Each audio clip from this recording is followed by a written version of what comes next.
अब हम यहाँ पहले इंडिया बना दे ताकि आपका दिमाग काम करे, नहीं तो ऐसे ही आप लोग का दिमाग है काम करने वाला है नहीं, ऐसे नहीं बना। ये इंडिया हो गया, और रसिया बना दे तो और दिमाग काम करने लगेगा। हाँ, रसिया हो गया। अब यहाँ देखो ये जापान, ये कौन है? जापान। ये जापान है, कौन जगह है? जापान। अब जापान का इच्छा था कि पूरे एशिया और ये एरिया जापान चाहता था कि कब्जा कर ले। इस एरिया में अकेले दबदबा किसका होना चाहिए?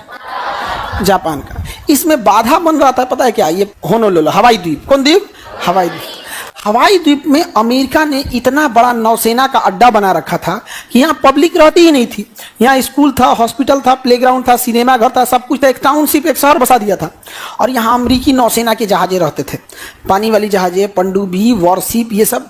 और इसी के दम पे वो जब चाहे तब एशिया पे हमला कर देता था। समझा गया? जापान ने सोचा ना, अगर हम यही उड़ा दें, पर्ल हार्बर ही उड़ा दें अगर, तो अमेरिकी नौसेना का सबसे ज्यादा यहीं पे था। और अगर हवाई द्वीप उड़ा दिया जापान, तो अमेरिकी नौसेना से 100 साल आगे चल जाएगा जापान। क्योंकि पानी वाली जहाज को बनाने में बड़ी टाइम लगता है, 10 साल लग जाता है एक जहाजिया बनाने में।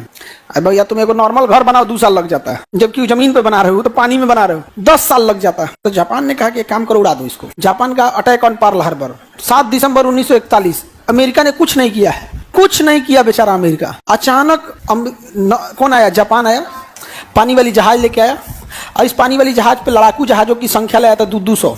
उसके ऊपर 200 लड़ाकू जहाज थे। ऐसे 10 को लेके आ गया और सबको कहा कि यहाँ से चुपचाप निकलना, चुपचाप यहाँ से निकलो लो, यहाँ लंगर डाल देना।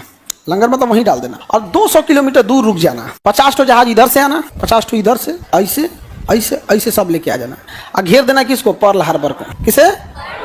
पर्ल हार्बर को घेर देना। अब इसमें अटैक का प्लान ये बनाया गया था ना कि जो नीचे उड़ने वाले जहाज हैं, जो छोटे टारगेट को मारेंगे, क्योंकि पहले छोटी छोटी जहाजिया को मार देने लायक है। जो मतलब छोटी जहाज का मतलब है कि इस क्लासरूम का डबल ट्रिपल।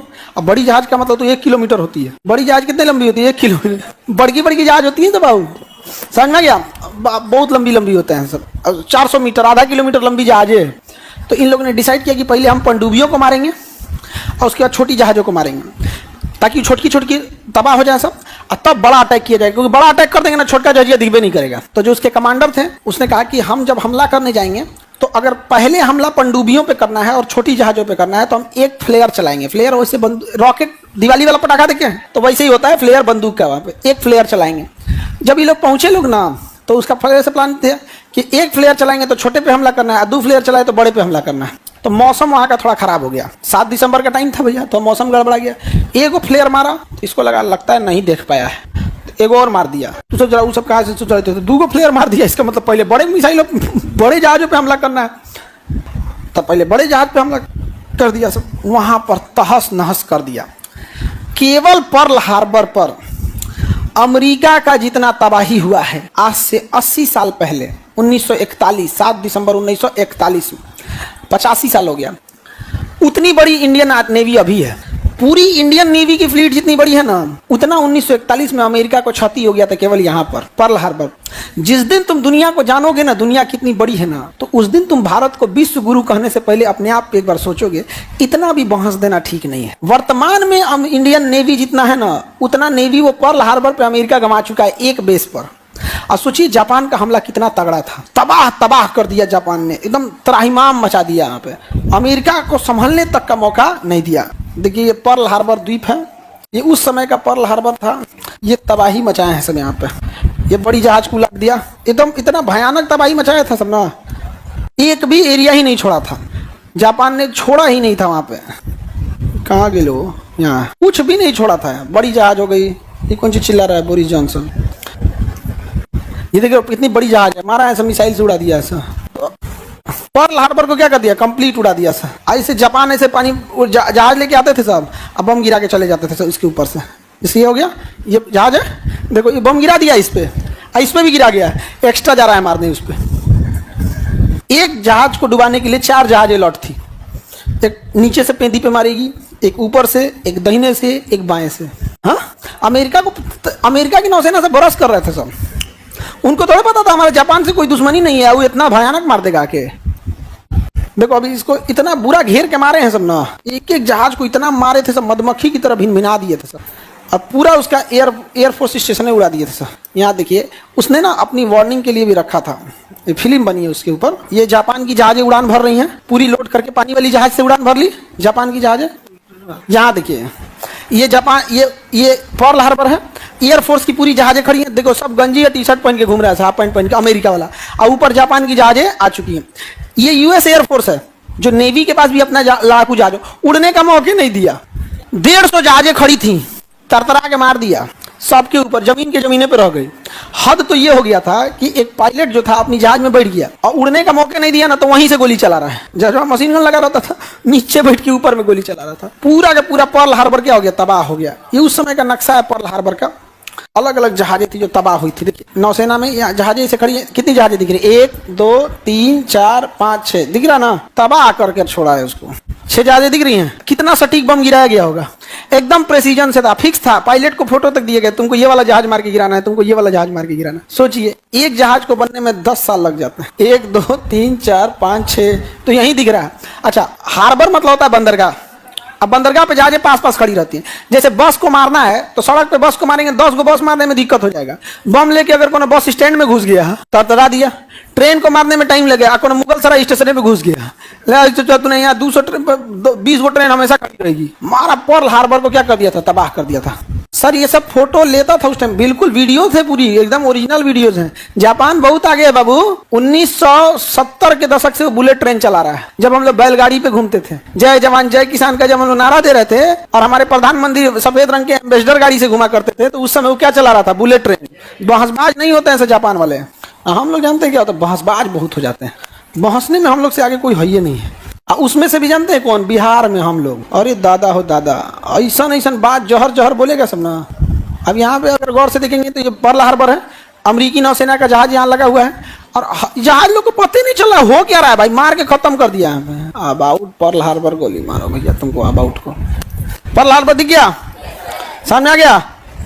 उस समय का जो फोटो रहते हैं ना, थोड़ा ब्लर रहते हैं, क्योंकि ब्लैक एंड व्हाइट का जमाना था। अब यहाँ तुम देखो, ये जहाज से लिया गया फोटो है। ये हार्बर है, बंदरगाह। यहाँ गैस स्टेशन रखे गए हैं, फ्यूल स्टेशन भरने के लिए। यहाँ देखो एक जहाज को पलट गया, अलग टाइप का दिख रहा है ना, मारा है पनडुब्बी से, पलट गया उसको, टारपीडो से मारा है, पलट गया। ये आई देखो, यहाँ पे ननद भौजाई 2 जना को मारा, उधिया गए लोग। 2 गो जहाज ऐसे ना यहाँ पे आई भाग रहा था। देखो लग रहा है ना कि भाग रहा है, भाग रहा था, डुबा दिया इनको। एक आदमी को नहीं। मधुमक्खी कैसे हमला करते हैं, वैसे तबाह हो गया था अमेरिका का पर्ल हार्बर। अमेरिका ने जापान का कुछ किया भी था, कुछ नहीं किया था। इधर कोई कुछ नहीं छोड़ा। सामने आ गया, ये जगह कौन हो गया, पर्ल हार्बर। ये है अमेरिका। अमेरिका ने कहा कि जापान तुमने गलत किया, तो जापान के राजा हीरो ही तो कहते हैं जो तुमको करना है कर लो।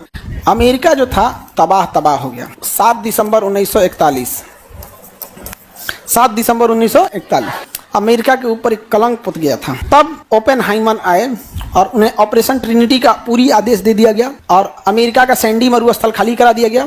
और मैनहट्टन प्रोग्राम के तहत जापान ने बनाया 5 साल बाद परमाणु बम। अमेरिका ने बनाया 5 साल बाद परमाणु बम। और वो परमाणु बम अमेरिका ने लोड किया और ले जाकर पटक दिया कहाँ पे, जापान पे। कहा तोरा जो चीज करना है कर ले। हम मारा एगो हिरोशिमा पे, एगो नागासाकी। 6 अगस्त को हिरोशिमा, 9 अगस्त को नागासाकी। अब 15 अगस्त को मारने वाला था टोक्यो। 15 अगस्त को मारने वाला था टोक्यो। तो 15 अगस्त को जापान ने क्या कर दिया, सरेंडर कर दिया। और देहात में एगो कहावत है, लोग कहते हैं देहात में अपन हिस्ट्री चलता है अलग, देहात का हिस्ट्री अलग है। नहीं समझ में आ गया? उसका देहात वालों का कहना है कि फोटो पे गांधी जी का नहीं, अमीशपुरी का फोटो होना चाहिए। नहीं समझे? तो उन लोग का कहना है जापान के पास, अमेरिका के पास 2 परमाणु बम था। अरे भाई 2 का भगवान ला के दिए थे उसको, खुद बनाया था। जो 2 रोटी बना लेगा वो 2 और नहीं बना लेगा। अरे 2 महीना बाद बनाएगा। ये बताओ जापान के पास क्या था? कंप्लीट डिस्ट्रक्शन के लिए तो कुछ नहीं था। अभी जितने हमारे पास हथियार है वो टारगेटेड डिस्ट्रक्शन कर सकते हैं कि आप किसी एयरपोर्ट पे मारेंगे, एयरपोर्ट उड़ा देगा। किसी बिल्डिंग पे मारेंगे, बिल्डिंग गिरा देगा। किसी पानी वाली जहाज को मारेंगे, पानी वाला जहाज गिरा देगा। 10 गो 100 गो जहाज खड़ा है तो तरतरा के गिरा दीजिए उसको। कंप्लीट डिस्ट्रक्शन, माने पटना भी गिराइए, पटने तबाह। ऐसा कोई हथियार है? नहीं है। तो अगर जापान के पास नहीं भी था तो, और जापान इतने ही ताकतवर थे तो 1941 के बाद मारे काहे नहीं? मारा, अमेरिका धो धागे रद्द कर दी, खत्म कहानी। नहीं समझे? डरे किसी का हिम्मत नहीं था जापान से हमला करने को। तो अमेरिका परमाणु बम मार दिया तो सब आदमी जापान को छोड़कर अमेरिका से डरने लगा। कहा कि तू कौन सी ढैले है, पटक दे रहा है। अब ना हम लोग को पता चल जा रहा है कि परमाणु बम है, उस समय नहीं पता था। कैसे आदमी कहता दुकान जी कोरोना है, रह रहा आदमी सूंघ के मर जा रहा है, यही ना हो रहा है जी। कोरोना ऐसे मुंह नचुआ का हल्ला कैसे उड़ रहा था, कहा जी ने कहा मुंह नचुआ, एक चोटी काटने वाला घूम रहा था, कहाँ चल गया वो, इतना खतरनाक लड़की है, ओकरो भगा दीजिए। इससे क्या साबित होता है, चोटी काटने वाला खतरनाक था कि तुम लोग भाग गया ना तुम लोग के डर से। यही ना पता चलता है जिससे छोटकी बबनी रो नहीं रही है बेचारी, सोच रहे हैं रोवा दे इसको।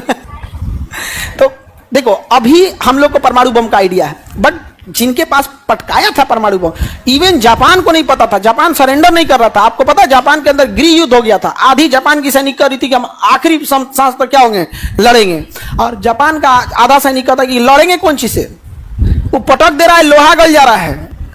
परमाणु बम पटकता है ना तो लोहा गल जाता है, लोहा।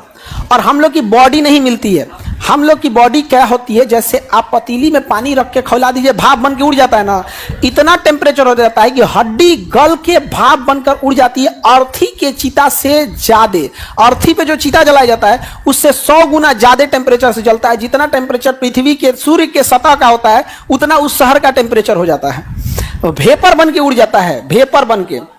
जैसे रोटी कभी कभी जल के काला हो जाता है ना, तो बिल्डिंग की दीवारें जल के काली हो जाती हैं। तो जापान के आधा सैनिकों को कहना तो लड़ेंगे कौन चीज से, समझे। जापान के जो सेनापति, कई सेनापति होते हैं ना, ईस्ट रीजन वेस्ट रीजन ऐसे करके, तो उसके 2 प्रमुख सेनापति ने तलवार निकाल के राजा के सामने अपने आप को चाकू मार लिया था कि हम मर जाना कबूल करते हैं, सरेंडर कर नहीं करेंगे कबूल। जापान के सैनिक से बहादुर दुनिया में लोग उनको अंडर एस्टिमेट कर दिया ना। दुनिया का पहला सुसाइड बम्बर जापान ने बनाया था, जहाजों के अंदर। उसके यहाँ जब ये पर्ल हार्बर पर अटैक हो रहा था ना, तो सटीक हमला कैसे करना है, तो एक बड़ी जहाज लेके आते थे सब जापान वाले। एक बड़ी जहाज ले लिया सब, जहाज लग रहा है कि नहीं जी, एक बड़ी जहाज लेके आए सब, और इस जहाज के नीचे एक मिसाइल लगा देते थे सब। क्या लगा देते थे, मिसाइल। इस मिसाइल में पूरा विस्फोटक भरा होता था, पूरा क्या भरा होता था, विस्फोटक। और इस मिसाइल में उस समय टेक्नोलॉजी नहीं थी, एक पायलट बैठा देते थे सब, ये निकल नहीं सकता था पायलट। अब जहाज ये आती थी और जो टारगेट होता था उससे 10-15 किलोमीटर पहले रुक जाती थी, और फिर इसको ड्रॉप कर दिया जाता था। और इसमें छोटा सा इंजन होता था, बाकी सब क्या होता था, विस्फोटक। और ये ले जाके अपने आप को पूरा जहाज में ले जाकर ठोक देता था, खुद भी मरता था और पूरा। इसी को कहा गया कामाकाजी पायलट। और कामाकाजी आज जो ड्रोन यूज हो रहा है ना, ये जापानी शब्द है कामाकाजी, मतलब सुसाइड को जापान में कामाकाजी बोला जाता है। और आज हम लोग ड्रोन को ले जाकर लड़ा देते हैं कि जाएगा तो पैसे जाएगा ना। देश था जापान जिसके पायलट, और आराम से पूरी सेरेमनी होती थी उसके लिए। जो कामाकाजी सेलेक्ट होता था ना, उसकी पूरी सेरेमनी की जाती थी। जैसे कैसे यहाँ राज्याभिषेक होता है, वैसे पूरे शहर में उनको घुमाया जाता था यहाँ पर, और उनके लिए तालियां बजते थे कि देश के लिए कामाकाजी बन गए, मतलब सुसाइड करने जाएंगे यहाँ पर। अब उनको राष्ट्रीय जैसे हमारा तिरंगा है ना, उनका ध्वज यहाँ बांधा जाता था और तब उनको बैठाया जाता था यहाँ। समझ में गया, ये बहादुर थे जापान के सैनिक। आज भी जापान के लोग बहुत आगे हैं। जापान से ज्यादा ईमानदार शहर नहीं मिलेगा। बूढ़ा इंसान पेंशन नहीं लेता है वहाँ, कहता है कि हम अभी हैं, हम कम करके खा सकते हैं। और हमारे यहाँ काम चोरी के लिए सरकारी डिपार्टमेंट पसंद किया जाता है। रीजन यही है, करप्शन किया जा सके। भारत में करप्शन क्या है, अपने से सोच के देखो, केवल सरकारी डिपार्टमेंट में। इनकेस अगर हम सरकारी डिपार्टमेंट ही खत्म करके सब कुछ प्राइवेट कर दिए, करप्शन खत्म नहीं। तो कामाकाजी समझ में आ गया। अमेरिका मार दिया किसके ऊपर, अब पूरी दुनिया परेशान। पूरी दुनिया इस कौन सी बनी ले हो, रूस डेरा गया। कौन डेरा गया, रूस। कहा कि अभी हम आंतरिक मामले को देख रहे हैं, सब वैज्ञानिक को बुला के अब भर मन गरी आया स्टालिनवा, कह रहे चोटा खुली कौन सी कर रहा है सब, देख तू कौन सी पटकता है, धुआं धुआं हो जाता है, उहे बना एकदम धुआं धुआं कर देना यार। समझ में आ गया कि नहीं आ गया। तो रूस के वैज्ञानिक सब ने क्या बना लिया, परमाणु बम। कहा कि हम भी धुआं धुआं कर देंगे।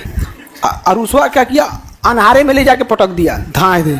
परीक्षण किया, अमेरिका कहा जाए चोट्टा बच गया ना, तो तू नहीं बना रहा तो तोरो पटकते। इंग्लैंड कहा कि हम वो बना लेते हैं। अब फ्रांस भी बना लिया, फ्रांस भी बना लिया। होमी जहांगीर भाभा भी भारत में बना लिए। होमी जहांगीर भाभा भारत में बना लिए। इंग्लैंड ने उन्हें कहा कि सम्मानित करने के लिए आपको बुलाया जाता है फ्रांस, और उनका जहाज क्रैश करा दिया गया माउंट ब्लांक के ऊपर। उनका केवल बाएं हाथ की हथेली का एक इतना सा टुकड़ा मिला था जिसमें 2 उंगलियां बची हुई थी। बाकी होमी जहांगीर भाभा का लाश जल गया था। जिस तरह से कैसे एयर इंडिया का जहाज क्रैश हुआ है उस तरह क्रैश करा दिया गया। और हम लोग को 1954 में जो परमाणु बम मिल जाना चाहिए वो नहीं मिला। फिर इंदिरा गांधी ने 1974 में परमाणु परीक्षण कराई, लेकिन वो उतना पावरफुल नहीं निकला।